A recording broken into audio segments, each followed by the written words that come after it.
Rebuild Kerala ഇനീഷ്യേറ്റീവിൽ ഉൾപ്പെടുത്തി Ponnani, Thrissur call നിലയങ്ങളിലെ അടിസ്ഥാന സൗകര്യങ്ങൾ മെച്ചപ്പെടുത്തുന്നതിനും വെള്ളപ്പൊക്കവും വരൾച്ചയും മറികടക്കുന്നതിനും നെല്ലുൽപാദനം വർദ്ധിപ്പിക്കുന്നതിനും KLDC, KSEB തുടങ്ങിയ ഏജൻസികളുടെ സഹകരണത്തോടെ 198 കോടി രൂപയുടെ പദ്ധതി നടപ്പാക്കി വരികയാണെന്ന് റവന്യൂ മന്ത്രി K. രാജൻ അറിയിച്ചു.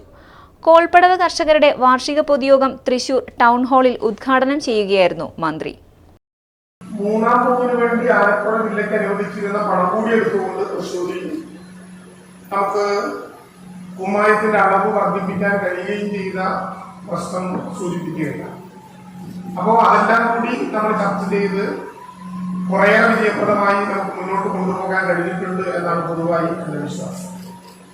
അന്ന് നമ്മുടെ മുമ്പിലുണ്ടായിരുന്ന അതിനേക്കാൾ സുദീർഘവും പ്രയാസകരവുമായിട്ടുള്ള ഒരു പ്രശ്നം ഇറിഗേഷന്റെ ജലവിതരണവുമായി ബന്ധപ്പെട്ട് ഞാൻ പീച്ചി വെള്ളം വിതരണത്തിന്റെ അനുഭവക്കാരനായിട്ടുള്ള ഒരു ജനപ്രതിനിധിയാണ്. ജലവിതരണം കാര്യക്ഷമമായി നിർവഹിക്കുന്നതിനും വ്യത്യസ്ത സമയങ്ങളിൽ കൃഷി ആരംഭിക്കുന്നതിന്റെ പ്രശ്നങ്ങൾ പരിഹരിക്കുന്നതിനും കാർഷിക കലണ്ടർ ഉടൻ പ്രസിദ്ധീകരിക്കുമെന്നും മന്ത്രി പറഞ്ഞു. കോൾ മേഖലയെ തെക്ക് വടക്കായി തിരിച്ച് ഒരു മേഖലയിൽ ഉപയോഗിച്ച വെള്ളം ഇതര മേഖലയിൽ കൃഷിയുടെ സമയമാകുമ്പോൾ ഉപയോഗിക്കാൻ കഴിയത്തക്ക വിധം സംഭരിച്ച് കുമ്മായത്തിന്റെ ഉപയോഗം കുറയ്ക്കുവാൻ ശ്രമിക്കണം. ചിറയ്ക്കൽ തോട്, പുത്തൻതോട് സ്ലൂയിസുകൾ അടച്ച് ഏനമാക്കൽ, മുനയം, വളയം കെട്ടുകളുടെ പണി സമയബന്ധിതമായി പൂർത്തിയാക്കണം. ആലപ്പാട്ട് പുള്ളുമേഖലയിലെ ജലനിയന്ത്രണം ഓഗസ്റ്റ് ആദ്യവാരം തന്നെ ആരംഭിക്കുന്നതിന് ജലസേചന വകുപ്പ് നടപടി സ്വീകരിക്കുക. കോൾ മേഖലയിലെ ജലസേചന കനാലുകളിലെ ചണ്ടി, കുളവാഴ എന്നിവ അടിയന്തരമായി നീക്കം ചെയ്യുക. കൃഷിവകുപ്പ് ആവശ്യമായ നെൽവിത്ത്, കുമ്മായം എന്നിവയുടെ ലഭ്യത ഉറപ്പുവരുത്തുക. കാർഷിക കലണ്ടർ പ്രകാരമുള്ള സമയക്രമം എല്ലാ കർഷകരും പാലിക്കുന്നുണ്ടെന്ന് ഉറപ്പുവരുത്തുക ഉൾപ്പെടെയുള്ള നിർദ്ദേശങ്ങളടങ്ങിയ രൂപരേഖയാണ് വാർഷിക പൊതുയോഗത്തിൽ സമർപ്പിക്കുന്നതെന്നും മന്ത്രി പറഞ്ഞു.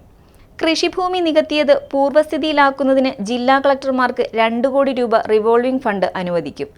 കൃഷിഭൂമി നികത്തുന്നതിന് നേതൃത്വം നൽകുന്നവരിൽ നിന്ന് റവന്യൂ റിക്കവറിയിലൂടെ സ്ഥലം പൂർവ്വസ്ഥിതിയിലാക്കുന്നതിന്റെ ചെലവ് കാശ് ഈടാക്കുമെന്നും മന്ത്രി പറഞ്ഞു. ജില്ലാ കളക്ടർ അർജുൻ പാണ്ഡ്യൻ അധ്യക്ഷത വഹിച്ചു. Thrissur irrigation division executive engineer CV Sajith report അവതരിപ്പിച്ചു. Murali Perunnelli MLA, sub collector Muhammad Shafeeq, വിവിധ കോൾപ്പടവ് കർഷക പ്രതിനിധികൾ തുടങ്ങിയവർ സംബന്ധിച്ചു. യോഗത്തിൽ ഉപദേശക സമിതി പുതിയ അംഗങ്ങളെ തെരഞ്ഞെടുക്കുകയും ചെയ്തു. 11 അംഗ ഉപദേശക സമിതിയാണ് തെരഞ്ഞെടുത്തത്.